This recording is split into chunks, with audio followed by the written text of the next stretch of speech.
Hello, you are on the Look at the War channel, and here we are discussing what changes have taken place on the Ukrainian fronts over the past day. The videos come out every day. Subscribe, like, and we're starting. For August 22nd, 2023, such events occurred as destruction of Ukrainian boats in the Black Sea. At around 4 a.m. on August 22nd, a Su-30SM aircraft of the Black Sea Fleet destroyed a boat with an amphibious group of the Main Intelligence Directorate of Ukraine. The watercraft was located 38 kilometers west of Cape Tarkankit. The fact that the landing party got so far from the Ukrainian shores indicates preparation for possible operations in the Crimea.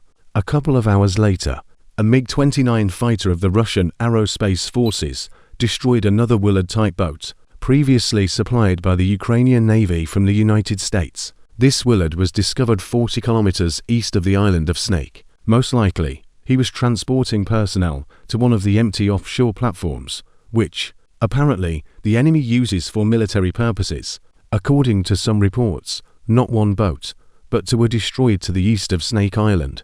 The type of the second one is unknown, but with a high degree of probability. The Ukrainian command will not count 3 boats for today's day. Later, the Russian Defense Ministry published footage of the defeat of one of the boats of the Ukrainian formations in the Black Sea. Judging by the video, the watercraft was sent to the bottom by a Russian fighter with the fire of a 30mm automatic cannon.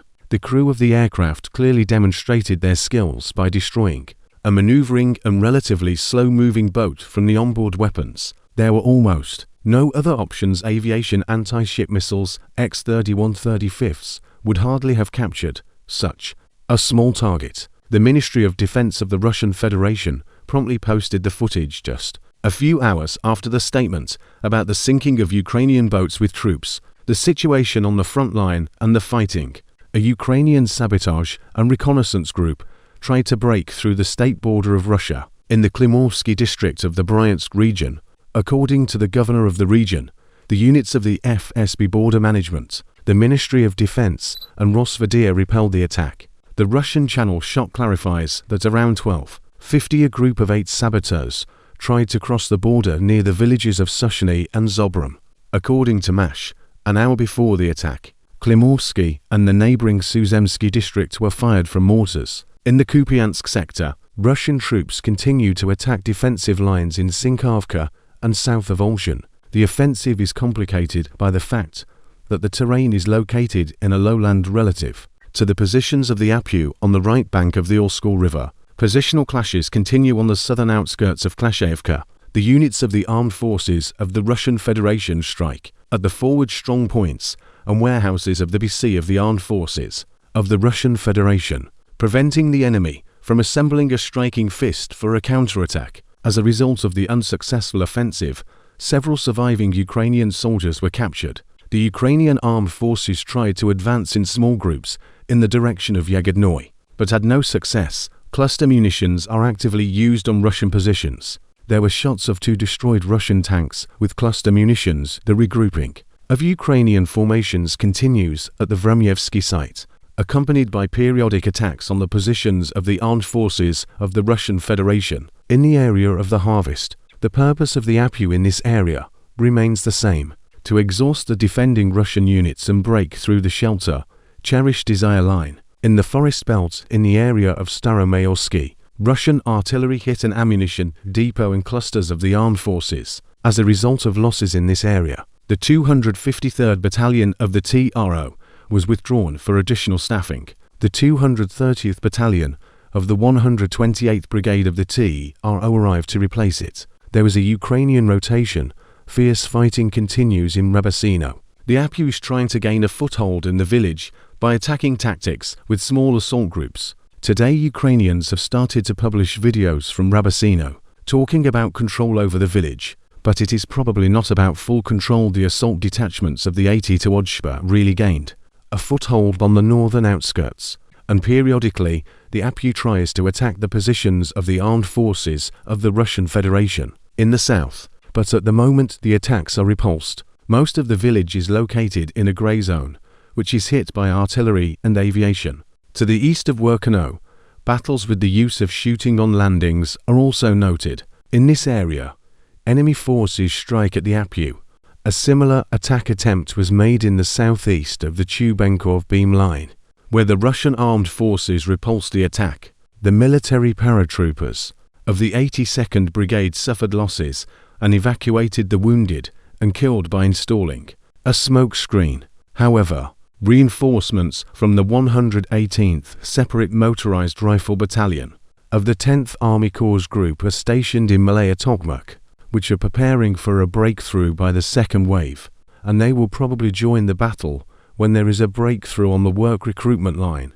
In the Kherson direction, the AFU, after artillery preparation, again attempted to land in the island zone on the Dnieper River. On the Holopristan section, the enemy advanced onto boats to the island of Belogrudy. Dense artillery fire of the armed forces of the Russian Federation destroyed one boat with a landing party, on which there were 5 people, and the other went back. Immediately after the strikes by Russian troops, Ukrainian formations retaliated against the alleged firing positions a little to the east of the AFU formation.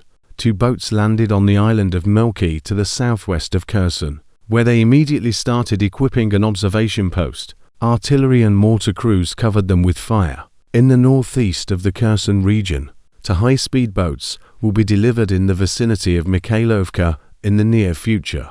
At the same time, in Novo Vorontsova and Apostolovo, the preparation of an assault detachment of 121 OBT or of the armed forces of Ukraine numbering 120 people has been completed. Judging by the renewed activity, the Ukrainian armed forces intend to attack the defense line of the Russian army on the left bank of the Dnieper again. Special attention is paid this time to the Holopristan area, where the cannonade does not subside, and the Apu are fighting a counter-battery, shelling of rear territories and residential areas. For the 5th day in a row, Ukrainian formations use drones to attack Moscow. According to the Ministry of Defense of the Russian Federation, air defense intercepted 2 drones tonight, one in the village of Chasy, in the Odentsovo city district, the second in the area of the Pavshinskaya floodplain in Krasnogorsk. In the latter case, the blast wave knocked out windows in several multi-story residential buildings. DAMAGE cars parked in the yard. Civilians were not injured. In addition, it was reported that 2 drones were suppressed by electronic warfare. In the Bryansk region, according to preliminary information, there were no injuries and wounded. Ukrainians fired twice at the village of Popovka of the Krasnoyarsk district in the Belgorod region. Shell fragments damaged a residential building and a gas pipe. At the moment the accident has been eliminated. There are no casualties among the population. Later there were reports of the shelling of Spodorushino, but there is no official information yet. In addition, the air defense system worked in Golovchino. A Ukrainian UAV flying at an altitude of about 700 meters was shot down. There are no casualties. The shelling of the Donetsk agglomeration continues. The western districts of Donetsk, Staromikhailovo, Makayevka and Gorlovka are under artillery fire. Svetlodarsk, Zaitsevo and Alexandrovka were also affected. In the Kirovsky district of Donetsk, a private house and a lyceum building were damaged.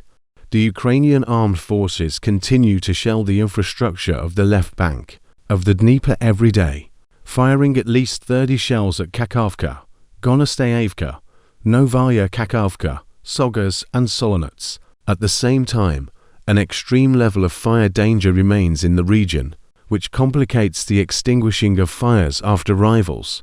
Political events.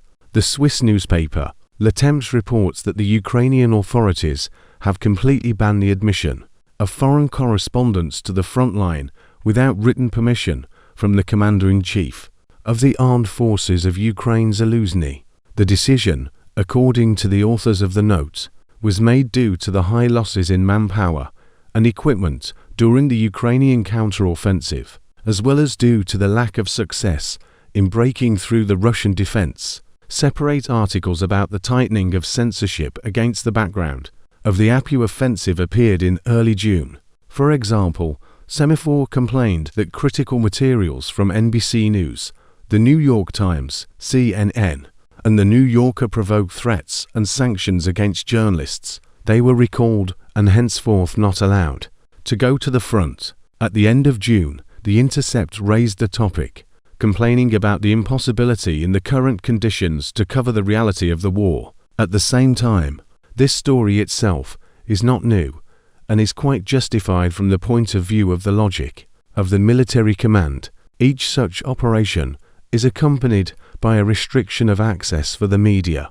However, given that the conflict between the Ukrainian authorities and journalists has been going on 4 months, it is all the more curious that this story has been massively promoted right now, in unison with other materials about the failures of the armed forces of Ukraine, reviews of mercenaries about the incompetence of the Ukrainian command, and other articles designed to prepare public opinion for a possible freezing of the conflict. About the suspension of Surovikin's news on the official removal of Surovikin from office has been far from news for informed persons for a couple of days. In fact, the official decree did not change anything. Surovikin was suspended immediately after Prigozhin's rebellion. They kept the ex-commander-in-chief of the Russian aerospace forces first in Lefatovo for interrogations, and then on more comfortable terms he talked to his wife on the phone calmly, on abstract topics, without disclosing the place of stay. By the absence of his activity, the world and Ukrainian media understood everything like this. The most incredible assumptions were being made. It is interesting for Russians that commanders who enjoy the support of military personnel resign. They are suspended or sent on indefinite leave. There are exceptions, the same Teplinsky or Lapin, although his figure is controversial for many. Therefore, the removal of Surovikin is not necessarily a sentence, but perhaps a temporary measure. About the training of Ukrainian pilots on F-16 fighter. Reuters news agency reported, on the arrival at the Danish Air Force military base of the first batch of pilots of the Ukrainian Air Force, in the number of 8 people, another 65 technical staff will be trained in aircraft maintenance. It is expected that Ukraine will receive the first 6 Danish F-16s by the end of the year. On the results of the Ukraine-Balkan summit, today, President Volodymyr Zelensky held a number of meetings with European politicians. At the meeting of the leaders of the Balkan countries and Ukraine, Greek Prime Minister Kyriakos Mitsotakis said that after the end of hostilities, his country will contribute to the restoration of Odessa, including historical buildings in the central districts of the city. At a meeting with Croatian Prime Minister Andrej Plenković, a new package of military supplies worth €30 million was agreed. The details are not disclosed. Options for the supply of Ukrainian grain through the Adriatic Sea were also discussed. Zelensky agreed with the Prime Minister of Northern Macedonia, Dimitar Kovachevsky, to develop cooperation in the field of defense supplies. The President of Montenegro, Jakov Milatovic, said that his country joins the so-called G7 Declaration on Security Guarantees for Ukraine. A meeting was held with Bulgarian Prime Minister Nikolai Denkov. The Bulgarians will hand over 100 armored personnel carriers by the end of the year. The routes of the land grain corridor were also discussed. The issues of Ukrainian grain supplies through the territory of Moldova, as well as joint counteraction to Russian hybrid threats, were discussed with Moldovan President Maia Sandu. In addition, Zelensky managed to meet with Serbian President Aleksandar Vučić, where the problem of the territorial integrity of Serbia and Ukraine was once again touched upon. The meeting was also attended by the head of the European Commission, Ursula von der Leyen.